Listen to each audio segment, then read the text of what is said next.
Are you a CrossFit coach or maybe a box owner looking to learn more about nutrition? You want to help support the athletes that come to your box. Maybe you have some one-on-one clients. And we all know nutrition is the foundation. We all talk about the theoretical hierarchy of the development of a athlete. And nutrition is at the base. It's like building a house. You can't build the attic first. You can't worry about performance in sport without working on the foundation. And that's what nutrition is. So maybe you're a coach, maybe you're a box owner, maybe you're just an athlete looking to potentially earn a little more income, develop a new income stream as a nutrition coach. Well, you could check out the Own Your Eating certificate course. We review fundamental nutrition principles as well as teaching you how to implement flexible eating, that's macro counting, and assist others with their tracking of macros. The cool thing about it is you're going to learn so much for yourself. Even if you didn't want to coach anyone else, but you simply wanted to learn more about tracking macros, you will get so much out of this course. It'll be the last thing you ever have to read, study, purchase because you're going to get so much information, as well as sharing nutrition experience with you. Own Your Eating will also teach you how to coach others so that you can really make a difference with the people in your community and your lives. Maybe you need to finally get your mom to track macros. Maybe it's your best friend. Maybe you put on the quarantine 15 and you're looking to just lose a few lbs, a few pounds yourself. This will teach you all of that. And the cool thing about macros, the cool thing about the way in which we at Own Your Eating teach you is it's really sustainable. The business setup and marketing strategies are also included. So if you do really want to make this a side deal or a side hustle, you'll have all the tools you'll ever need to do. And in addition to that, if you're a level 3 CrossFit coach, you can earn CEUs to help you revalidate. And we also give CEUs for NASM as well as AFA. So you can check that out. For me, every few years, I need to re up my L4, no big deal, L4 coach, but this will help you do it. So if you're interested in learning more about the Own Your Eating certificate course, you can go to courses.ownyoureating.com. Or if you just go to ownyoureating.com, right up in the header there, it says Become a Coach. You can click on that. And with the code BEST HOUR, that's BESTHOUR, BEST HOUR, you'll get 15% off. Go check it out now. I was the one, along with Roz, who helped put this all together. So I really understand that if you have questions for me about it, of course you can reach out. But I really believe in it. I've put hundreds of people through this course. It's the way I learned how to track macros. It's the way I've been tracking macros for over 5 years. And I think you will absolutely love it. So go check it out again, courses.ownyoureating.com, and use that code BESTHOUR for 15% off. All right, Jay, we're talking chapter 11. What we choose to focus on, we become. And it's in this chapter, I'm sure many people have been waiting, that we discuss the infamous Strongman Continental Clean YouTube video debacle.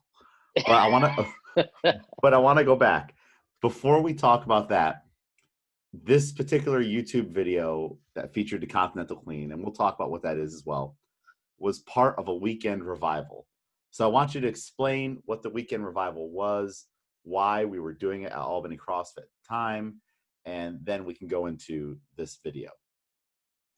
So, we talk about it in the book that at some point in time, more was better. Like, hey, let's do parties every weekend and let's do community events every weekend. And it got a little overbearing. It got to be a little too much, even for the members. And what we decided was, hey, rather than doing all of these little things all the time, let's do one really big adventure, if you will.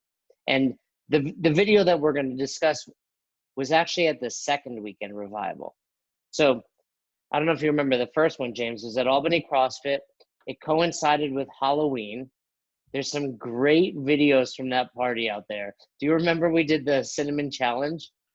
Yep, the cinnamon challenge. There was the cocoa bar, 100% cocoa bar challenge, I think. I think Murph was able to do that. There's some great videos from there. One of the most viewed videos ever on Albany CrossFit's YouTube I think to this day, is Camille's friend. And that was Probably, from yeah. that week. That was from that weekend. So the weekend revival was meant to be almost like similar to a level one CrossFit seminar where we weren't necessarily only working on CrossFit and the methodology, but we would incorporate different things. So, for example, on that first one, Camille came and she led a full gymnastics course. Um, Kevin, one of our coaches, did a full rowing course. So it was, 2 days of workouts and technique drills. It was really one of the coolest things we put together. And then a year later, we did it again at our second location in Clifton Park. Well, now let's pause for a second on the revival, just for people who aren't aware, and maybe if they want to try it at home. This explain the cinnamon challenge and the 100% chocolate bar challenge. Just real I'll quick. post the videos because so we had a member, by the way, Teef. Remember Teef? Oh yeah, So teeth. he got the nickname Teef because he was a dentist, and he was just the funniest guy. Like, if you would have been told he was a dentist, let me ask you, James, what would your react? Would you have gone to him? No, I wouldn't have gone. He's a really nice guy, but I don't think I would have gone to him. Really nice guy, but you were like, are you sure? Like, there was definitely, I think all of us were like, is he really a dentist? Like, there was definitely that, like, I don't know that he's got his act together well enough to have gone through dental school. But anyway, so the cinnamon challenge is you basically put a spoonful of cinnamon and you have to put it in your mouth and take it down. Like, you have to be able to eat it. And in the video you'll see, and I did some remix versions of it because it was so funny, where he basically puts it in, spits it out. We had a guy visiting, his name was John, and I believe he was able to do it. I think he did it. And then the 100% cocoa challenge, I don't remember what that was. Was you had to eat a full bar of cocoa? Yeah, I think he just had to eat the bar. I can't remember if it was for time or just eat it, straight up. Yeah, but it was a Halloween party. Everybody's dressed up. People, I remember in the video, T throws up the cinnamon and then Shy's on the floor cleaning it. Like, it was like a fraternity party, but it was a blast. So, and then another story from that weekend is Kevin Houston, our friend, one of our coaches, really was the mastermind behind most of it, and like kind of took the lead. And then we go to this party at the gym Saturday night, and he got so wasted that he couldn't do anything the next day. So this whole weekend that he put together, he basically couldn't run, and we had to take over for him. We were so mad at him, but That's funny. sometimes he feels a lot worse than we do. So that was the first revival. Flash forward, second revival. It's at Clifton Park, newly minted Clifton Park, right? Like the grand opening just happened. Yeah, I think that was kind of part of it. We wanted to time it right around the grand opening. We had all this new space, brand new equipment.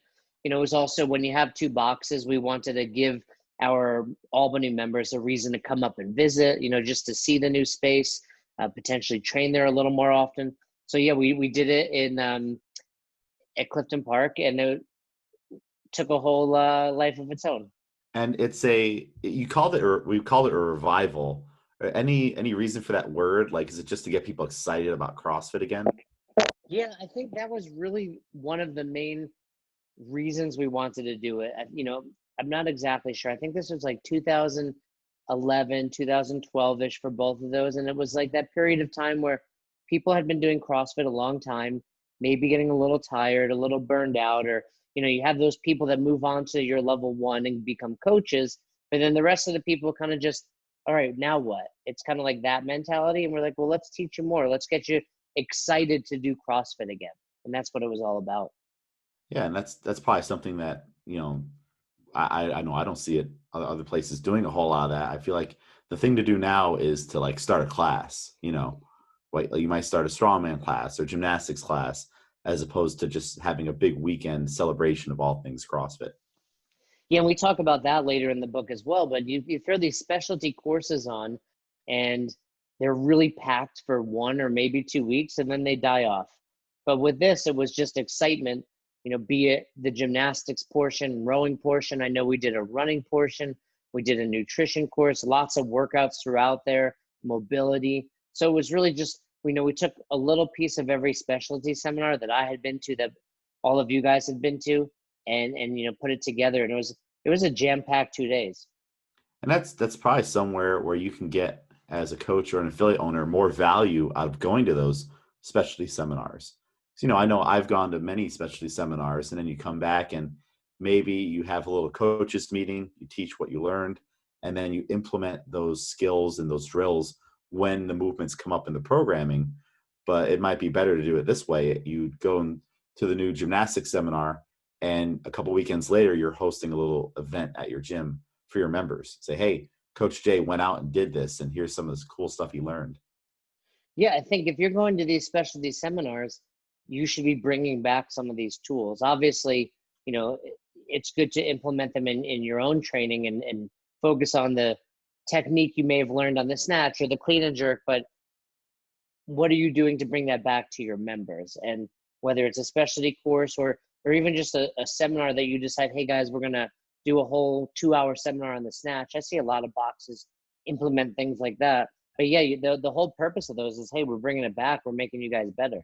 Yeah. And now to set the stage for what we're going to talk about here, which pretty much consumes the rest of the chapter. At the time, Albany CrossFit had a pretty big strongman following. There was Coach Kat. She's a nationally ranked strong woman competitor. She still is one of the strongest ladies to ever be at our gym. And she was big into the sport, and she was teaching it to a lot of people, doing little, training cycles and classes here and there. And she taught the Continental Clean that weekend. Can you talk about strongman at Albany CrossFit pre YouTube? So it's probably 2008 or 9, Rob Orlando created a specialty course, a strongman specialty course. And before it was approved by CrossFit, he had to do some test runs of it. And he invited me out there to Connecticut, Hybrid Athletics, and I took the course. It was really great. And immediately I was intrigued. I think at that time, maybe 1 or 2 other coaches came with me, and we were like, all right, we got to bring this stuff back. This is cool. Things like the stones, the yokes, farmer's handles, rope pulls, all of those things. And we're like, we can bring this back. And Rob sold some molds to make the cement stones. So we started making those, and we started buying more and just kind of collecting the equipment. And it would be something that we would do on the side, or throw into even a workout. We did workouts with stones, in CrossFit class. And then as it picked up, we got people like you mentioned, Kat, and then Scene, of course, was one of the other strongman coaches, to come in and start coaching it, because they really loved it and became, basically strongman enthusiasts. That's all they started to do. And our strongman program, it was one of the biggest in the area. Even places that were created for strongman, we were just as good as, because CrossFitters are so fit to begin with, and we were just collecting equipment. I mean, we had so much. I mean, it took a portion of the gym because we had so much equipment, and strongman equipment is not very easy to put away. Yeah, this is when we had 2 rooms and then a big double for the main WOD space.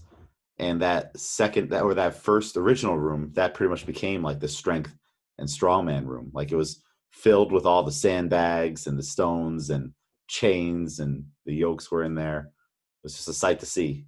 To the point that we eventually had to buy a shed. Yeah. Outside to put it all. We had prowlers, like you said, and we were destroying the floors because people were dropping the stones. But it was just people really enjoyed it at that time. I think for a lot of CrossFitters, you see like, hey, it gets to the point where like, now what? And I don't, I've seen this a few times. Like, people that are struggling to lose weight, even if they're trying really hard, really take to strongman, because they can really showcase what they're good at. They're strong, they can move more load. And I think for that reason, it really just took off. Yeah, people will definitely gravitate towards what they're good at and what makes them feel good too. Yeah. If you've been doing CrossFit for like 4 or 5 years and you still don't have a pull-up, and you're still just doing ring rows and stuff like that, it definitely gets old after a while. You need a little change. Yeah, so those people, we gave them an outlet.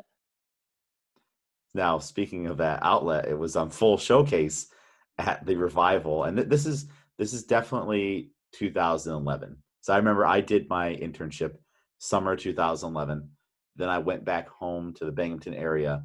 And during that time is when you guys had the revival. Because I wasn't at the revival in 2012. I don't think we had one.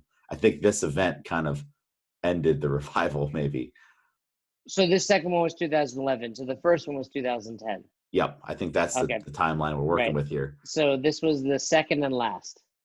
Second and last. And well, I don't want to. Maybe we'll bring it back. We'll make the Continental Clean the centerpiece of it. We'll repeat it. Let me say two things, and they're kind of spoilers. But one, I don't know that we didn't do the revival because of this video in the future, but I think, like we said, it was just very time consuming.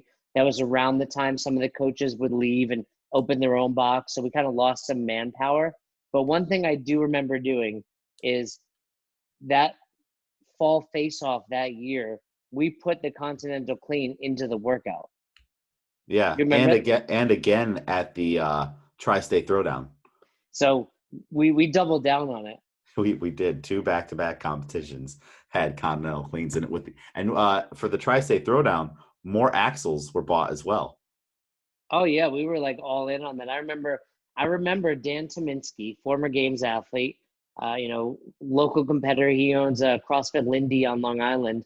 He clean and jerked 275 on the axle. And what you have to remember, and I'm sure we'll talk about it now, is the axle doesn't spin. And he did a double overhand grip. So he basically just did a clean and jerk. He didn't do the Continental Clean, but that's how strong that dude was. Oh, I know. And I know another strong dude at that event, James McDermott, Continental cleaned 135 for the first time ever, which that was a body weight lift. The crowd went nuts when it happened. That was amazing. You were never 135 pounds. I definitely 100% was. That's a world record for a very short period of time. It was. So, all right, let's talk about it. The tell me about the lead up. Tell me about the good intentions, and then tell me about where it went from there. So let me dive into it. We're doing the weekend revival. It's in Clifton Park. Everything's going great. And at that time, I was just videoing everything. I was really doing my best to mimic what CrossFit was putting out there. Lots of content every day. We've talked about that. And at the time, I would run around with like my point and shoot camera. It was before iPhones had good cameras and all this memory. So I'm like, you remember those like little Sony's point and shoots that you could just snap some pictures of. And I was recording lots of video, thinking nothing of it. Literally just like, hey, this is great. Kat's teaching the Continental Clean. Everyone's having a good time. And I had so much content from it. So I go home probably that night and I start making videos of it. And one of the videos I made was purposely, this was on purpose, done on purpose, primarily miss lifts. And it was primarily miss lifts to showcase when they were successful, how hard they worked to get there, that this was like an achievement. And some of the lifts were ugly, don't get me wrong. I remember like, I think it was like Jenny Fouché dropped one on her head. Not bad, like she didn't hurt herself. It was a little tap, a little love tap. Yeah, but it was fun. It was all in good fun. And that's not something that these days, like it's totally different today. You only see good lifts today. No one posts miss lifts. Yeah, that's the whole problem with social media. Everybody's only posting the good stuff in their life. So we post that, and again, go watch the video. We'll link it, and there's some successful lifts in there, but you can just tell like people were having a good time. It was fun. So make the video. I don't remember the exact days and dates, but I know at least a few days had passed. Like it was out of my radar. Like the weekend revival was over, and I want to say it's been at least 2 weeks now. So 2 weeks go by. I wake up, and I remember I wake up, and as it was back in the day, I would just pick up my phone right away. I would think it was, I think at the time I was single because I don't remember anybody being there. So I pick up my phone, go to the bathroom to, poop in the morning, and I'm like, I see, no joke, like 20 YouTube notifications in my email. You get somebody comments on something, you get an inbox notification. I'm like, what is this? And it was like, even then I didn't think anything of it. Even then I was like, people are commenting. And then by the time I got to the gym that day, it had just spiraled out of control to the point that I hear from Dave Castro from CrossFit. I hear from Rob Orlando from CrossFit. I hear from so many different people like, what the hell is going on? It went viral. It went viral. And that's, that's the whole point of a viral video. You cannot plan it. Yeah, it just happens naturally. So you see that the shit is hitting the fan with this video. What were some of those initial comments? I remember we used to get a lot of emails and we still do. I'll get an email from strength coaches in Australia who have finally just saw the video now, many years later, and they want to tell us how bad we are and etc. Somehow I'll still get notifications. They'll still find me. Like, even though I no longer own, the Albany CrossFit YouTube channel, I'll still hear about it. And for years, we were still getting bombarded. But, it wasn't a big deal at first. And then, like I said, it spiraled. And I remember just meeting with the coaches and like, what are we going to do about this? And this was one of those situations that we handled, I believe, and correct me if I'm wrong, a little bit different from Yelp, because it was like, there's nothing you can really do about it. I think we're just like, the people that knew. And that's kind of where the title came from, what you choose to focus on. If you're choosing to focus on, the problem was most people literally thought we were doing a clean and jerk. Yeah, they had no idea that there was, and they didn't bother to notice too, that there was a completely different type of barbell being used. And I know Kevin made a video, the follow-up on barbell clean and jerk versus continental clean and jerk, where he maxed out both of them with pretty good technique. And in the video, he discusses the difference. And so it's just one of those situations where people were definitely not educated, because if CrossFit was niche and small community, strongman was possibly even smaller. I mean, their biggest event of the year, the World's Strongest Man, is filmed in private and not put out until on ESPN3, months later after the event, and they're not allowed to share anything. So it's a very, very small sport that people don't know exists. Right. I mean, CrossFit's already a bigger sport. It's live. It's on bigger channels. It's, it's all over the internet. The prize money is bigger than strongman.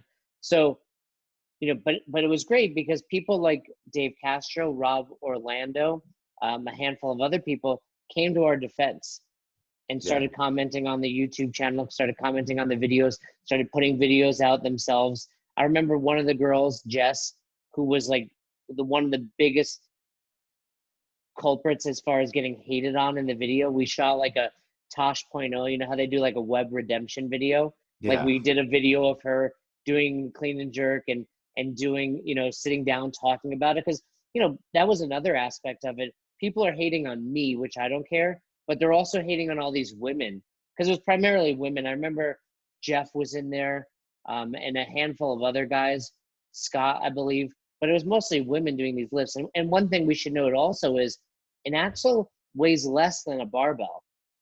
And to show how ignorant these people were, they weren't even realizing that a lot of those plates, to somebody that doesn't know any better, they look like 45s.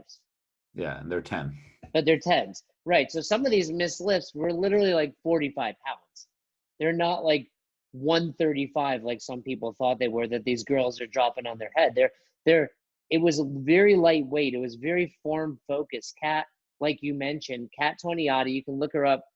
She's way stronger than me, and it's awesome to see her transformation over the years, how she, lost weight and, like you said, has become incredibly strong. But she's also a great coach, and she was coaching these women. Yeah, and it's one of those situations where it looks way worse than it actually is, and people are jumping to conclusions and not seeing the positive about it as well. Because, even if the form's a little off and they're struggling to get the technique, because it is a very technical lift, they could very easily be at home on the couch eating chips, doing nothing to better themselves. Well, and the thing about the continental clean is it's more real world applicable than a clean and jerk. Yeah, just like a stone. Yeah, I mean, and that's the beauty of all the strongman stuff. I would imagine back in the day, it came from like, hey, we lift these things because we had to build a house. If we lift heavier ones, we'll get stronger. Yeah, well, it's like we got to build the house, and then it's like, well, you get a bunch of guys together. It's like, well, I bet I could pick up that big Yeah. one, and you can't, and thus strongman and weightlifting were born. And the continental clean, you guys can watch the video, but the barbell basically rests on your stomach. And there are so many times in real world in your daily life where you probably do that. Like, you got to pick a box up and you find a place to put it on your knees or your stomach, your chest, and then you get under it, versus an 8-foot symmetrical barbell that spins with knurling and all that stuff. Like, hey, do that stuff, clean and jerk, but let's not forget, like, this is real world application. Yeah, I did it just yesterday. We bought a bunch of 5-gallon water bottles for our water cooler, and there's no way you're gonna like make hip contact and cleanly get the elbows underneath that thing. You just Yeah, gotta hoist it up. that's probably the best example of when you're doing a continental clean every day, or often at the office, is getting those water. I mean, most people, if not your stomach, you get it to your shoulder first, right? And Yeah, then you kind of tip it over, and I've had numerous times where my mom has been like, can you come over? We finished the water, and that's really the first sign of like, hey, you can no longer take care of yourself, you know, because you need me to do something that's important to your life, right? Or you got to yeah, drink out of the tap. yeah. So I mean, strongman's great for everybody, and it's definitely something that gyms should look into. I think one important thing to kind of look into the situation is that there was a lot of maliciousness too from some of the haters that were involved in all of this. If you look back at the YouTube channel on Albany CrossFit way back then, there were haters on almost every single video. They had these Every private video. private accounts, and there was this one guy, I won't mention the account name, but he downloaded that video to post to his own channel, and then he posted another video of Brett doing a jerk from the blocks. This is once the double is refinished and whatnot, with kind of the same, thought process that he'll get a lot of views and people will rally to his side. So he kind of just said, how he's just laughing about it because it's so ridiculous. And then everyone kind of got on him about that second video because they're like, this looks like a good lift. This is a pretty good lift from the blocks with good technique. What are you trying to do here? So he kind of blew up his own spot. Those are only 2 videos he ever posted, was the strawman video and then the one of Brett when he's thought he was going to be doing it again, so to say. So it Yeah, just I shows mean, the intent. you can pick on a lot of people at Albany CrossFit, but Brett's form is probably not one of those people you can get away with. He always had, you know, chase virtuosity for sure. Yeah, and now he's a nationally ranked masters weightlifter in USA weightlifting. So goes to all the international competitions. So he's pretty legit. And if you're gonna pick apart his form, it wouldn't be in a CrossFit fail video. Let's take a quick tangent. So Brett was my first morning coach, 5:45 a.m. We talk about him later in the book, but his wife Miwa hated CrossFit. Um, she English was her second language, and she didn't speak it perfectly, but she used to joke that she was allergic to CrossFit. And then for some reason, she started coming in, and a few years later, she makes it to the CrossFit Games. So it shows that no matter what your aversion, no matter what you're dealing with, people, hating on CrossFit, telling you they don't want to do it. Once they find it, it's addictive and you can get good at it. Yeah, and you just have to kind of weather through the haters. Do you have any advice for coaches and business owners on how they can, have kind of thick skin these days for haters?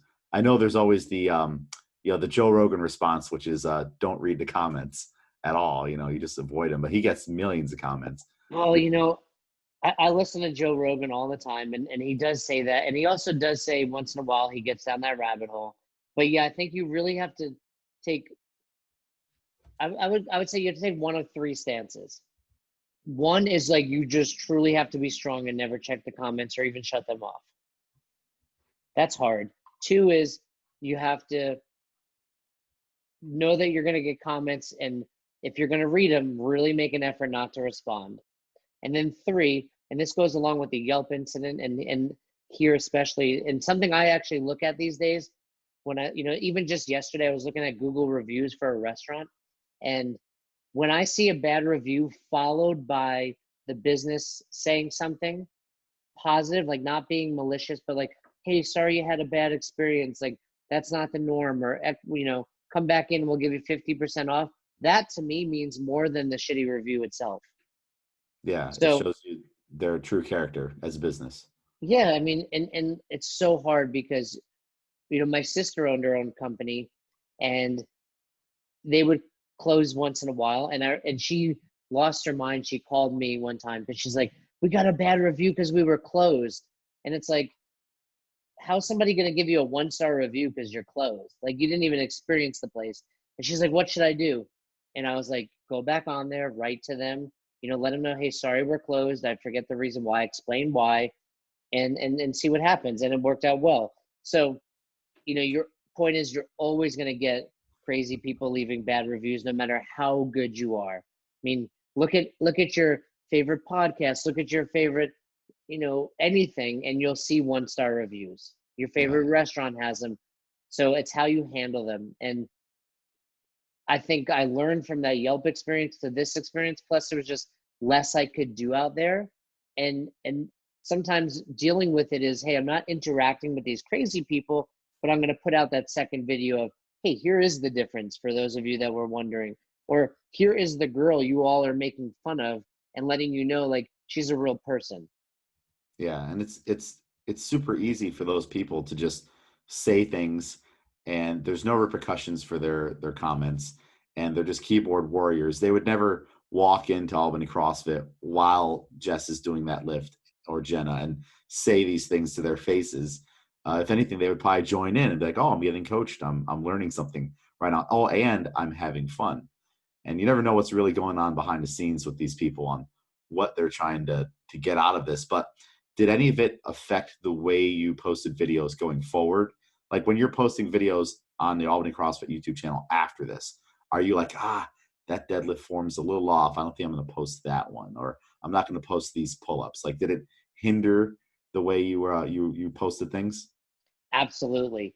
Um, first of all, I want to say something. Yeah, keyboard warriors are literally the worst types of humans out there, because they're typically miserable people. Like, here you have, like, you use two great examples. You have Jenna, Jess, I mean, Andrea, uh, Jenny was in it, Kat. It's like they're all attractive women. So it's like, first of all, we're dealing with most likely men. Like, I don't want to stereotype, but it's typically men. It's like, so A, they're like already upset because these are attractive women that they're not going to meet because they're in their parents' basement somewhere, and then B, it's like, even if you felt that way, come in, talk about it. It's so much easier to just those listening, it's like, you do it as well, I do it. Like, you're angry and you send out a bad text, take a Yeah. deep breath, like, and remember, that's not that much different than being a keyboard warrior. And would you say those things to that person's face? I think that's really what it comes down to. Like, not that everything needs to be a fight and violence and this and that, but like, most likely whoever was typing that, if they would have walked in and saw Kevin Houston coaching, they would have kept their mouth shut. You know what I mean? Yeah, Like, they would have yeah, been. more than likely. More than likely, they're walking in. They're not the strongest person in the group. They're not the most knowledgeable person in the group, and they're not the fittest. So they have room to grow, but for whatever reason, they're holding themselves back. And I remember there were plenty of times on incidents like this, or incidents at like the Bride Wars events that we used to do, where people would maybe have stick up their butt about CrossFit at the event live or on the keyboard, and Kevin and you would always invite them, hey, come in, come do a workout with us, show us how fit you really are, or let's do one right now because I'm here in person and I can hear you muttering things in the crowd. And not once, to my knowledge, was the challenge ever accepted. Yeah, I mean, that was kind of the next level of this. It's like, we got to the point where it's like, hey, stop talking about it, be about it. You want to hate on it? Here you go. Now's your time. It's kind of like the Gracie challenge back in the day. The Gracie family who brought jiu-jitsu to the States, they had this challenge, and it was like, any day, anytime, anywhere, someone can literally ask to fight them. And they never lost one of those challenges. It's like, cool, you think your martial arts better than jiu-jitsu? Here we go, right? And not that we're condoning this violence or what we're trying to do, but it's like, hey, you think your sport is better than ours? It's the same reason Coach Glassman had Hunter McIntyre in the games this year. Yeah. Put your money where your mouth is. You're the best obstacle racer in the world. Hey, that dude's super fit. I watched him compete in those first 2 events. He's fitter than most of us listening. Don't get me wrong, but he's not a games athlete.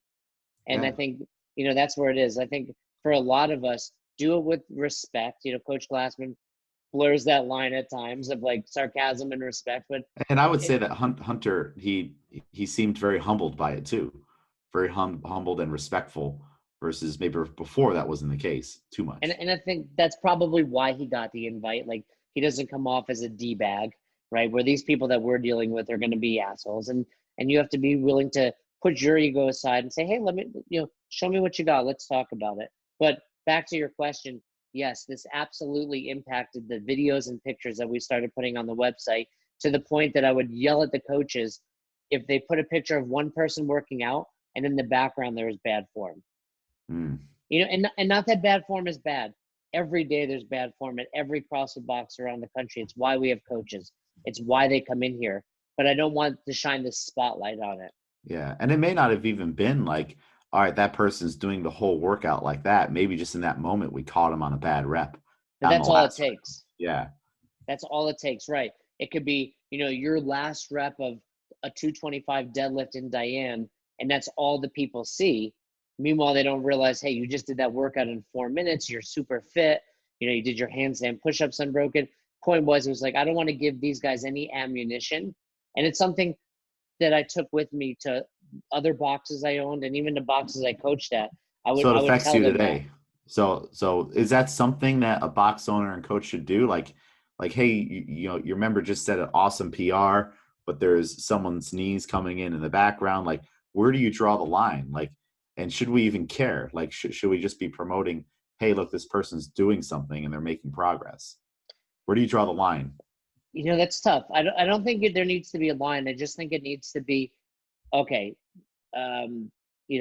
James is pulling 415 off the ground, and I'm videoing it. And it's very clear from my angle that at some point you're back rounded a tiny bit, but you successfully finished the lift, put it down, didn't die, you're good to go.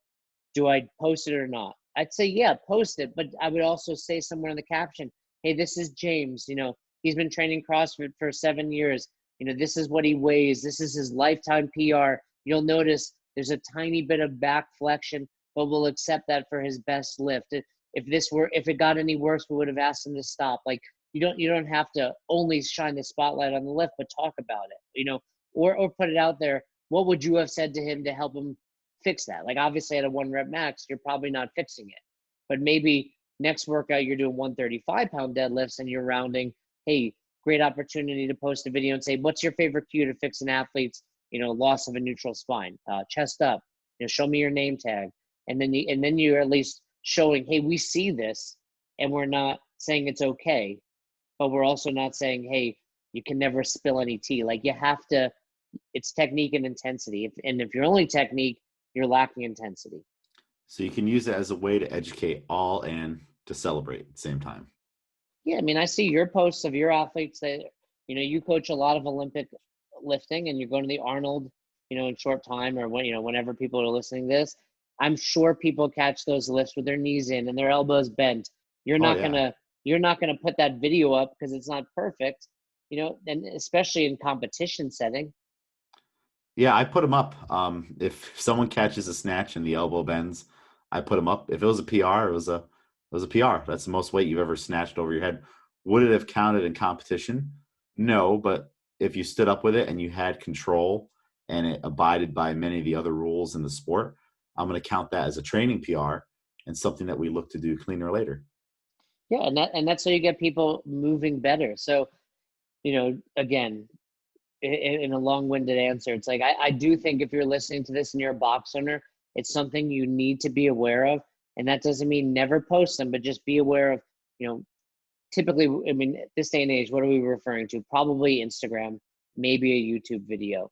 So in either of those scenarios, you have room to write your little thread about what's going on here and say that. And even if it's, James is pulling here and Max is in the background, with his knees caving in and his back rounded, say that, edit the picture, blur them out, Like, just be aware of it, because your reputation is important. You don't want to become the box that's known for using crappy form, and it's important also because this is your window for other people to see. So if somebody's looking at that for the first time, and they're considering joining your box, they might think to themselves, wow, they don't coach. Little do they know, hey, I told Max 10 straight times in a row to push his knees out. Yeah, they only see the face value of what's in the video. What they choose to focus on, they become, James. Look at that. Now, explain to me how you would have the convo, because there could potentially become, a tough situation here. Let's say James hits a max deadlift PR, and you're obviously filming it. And maybe it wasn't a slight bend at the back. It was like, let's say this was a rough deadlift, like completely bent over, but I stuck with it. No one yelled to put it down. Everyone's actually screaming to keep going. This is a lifetime PR. I finally get that big 400-pound deadlift. How do you tell me, if you are going to tell me that you're not going to post it, or if I wanted to post it, do you give it to me? That's a good question too, because I've had that happen, that exact scenario where, your members are posting videos also now. It's Yeah. not just about what you put out there. And, if it's, I can't remember who it was. I'm trying to remember, but we did have a scenario where I really did have to ask someone not to post that video, because it's like our reputation as well. So you at this day, in this day and age, you can't ask people not to bring their cameras into the gym. It's not going to happen. So if I'm the one filming it for you, now it's on your phone, say, I would show you. I think it's a learning opportunity. James, fantastic lift. That's really awesome. Did you feel your background? And they may or may not have. No, well, let me show you. It rounded. I thought your vertebrae were going to shoot out your ass. But, let's show you where that happened. I let you keep going because, let's figure out why. It rounded, but then it stopped. It rounded, but I know how strong your posterior chain is. All those scenarios. Hey, if you're going to post it, please just mention, I know my form's not perfect. This is a lifetime lift. My coach was there. He would have told me to stop. Do your best to just have that conversation with your athletes, but understand you're not going to control everybody. And just because you have that conversation doesn't mean they're actually going to listen. Yeah, because they're still coming off the high of like, I just did that for the first time. It's awesome. I want to show it off, and it's nice that they're showing it off because they're also promoting your gym, but we do want to be in the right way. It's tough. There, all you can do is do your best to control what you're putting out there. But, and that comes down to also as a coach, keeping your eyes on, like maybe it is a 1 rep max day. Are you telling people to stop if they're going to hurt themselves? Are you, in the background, will somebody see that video and hear you screaming, James, chest up, So there's so many different scenarios where that plays out. Ultimately, you can't control what people are going to say to the videos or to the pictures. And that's where it comes back to try to comment on them, if you can, in a positive way, or ignore them. Ultimately, haters gonna hate. That's funny. Didn't we make a shirt? I think we did. Yeah. I think I have that shirt somewhere. We made a haters gonna hate shirt just because that was it. We got so many, haters from that video, and we embraced it. We became the bad guys. So in response to that, with this being said, and the videos and censoring yourself and making sure that you're posting things out that are going to promote your business and help you, what is a good challenge for box owners, let's say, to take away from this chapter and kind of go forward? I would say there's a few levels on here. I'd say whether you're a box owner or someone just listening, my first challenge to you is going to be notice when you read something that spikes your emotions and how you handle it, and see if you can handle it better than you would have. And that's kind of not quantifiable, but every day you're going to see something, and it could be directed towards you. It could be just someone's Facebook post that triggers you. Maybe it's about politics. Maybe it's about, some religion. Maybe it's about nutrition, and it triggers you. And my thought to you is Can you ignore it, or can you respond in a way that doesn't cause a fight? And then secondly, as a box owner, I will tell you everything we just talked about. Like, I challenge you to not only be the coach that doesn't put subpar form on the internet, but be the coach that doesn't allow it at your box. Yeah. Find that. And again, everyone cannot move perfectly. We're doing Fran. I expect some early presses in the thrusters. I expect a little bit on your toes, but it's a matter of, do you see it and are you coaching it? And maybe to some extent, if you do see some hateful responses out there on videos you're looking at, maybe think about, okay, if had I written that, which you didn't, how could that person have said that better? How could that person have made a comment that sparked growth instead of negativity? Yeah, and also understand one thing: those keyboard warriors have a whole lot more time than you do, so don't get sucked into their game. Is there any saving them? Is there any way that you could find the keyboard warrior and like, because CrossFit's trying to help everybody. We're a giant community and there's room for hopefully everybody. Is there any way to convert one of those keyboard warriors and get them in? Has it been done Convert them before? to convert them to CrossFit, or convert them to being a good person. Let's say CrossFit first, and then that might in turn make them a good person. I think the answer is ultimately yes to both. It's a matter of how much effort you want to put in, right? I think the problem is and hey, for a lot of these keyboard warriors, I don't know them, but to defend them, they probably don't have, like, you don't get to be like that by having a happy, loving family and inner circle, right? Yeah. So maybe they just need that. Maybe that's the bigger challenge. Can you find someone that needs that? And whether it's bring them into CrossFit or just say, like, hey, when you say that, you hurt people's feelings. Like, oh, well, my feelings have been hurt my whole life. Like, then it becomes a whole conversation, but at least you're talking to people. And I think that's really what it comes down to. Can you just have that conversation with people? And no different than politics. Like, can you have a conversation with them and not let emotion get in the way, but just talk about it?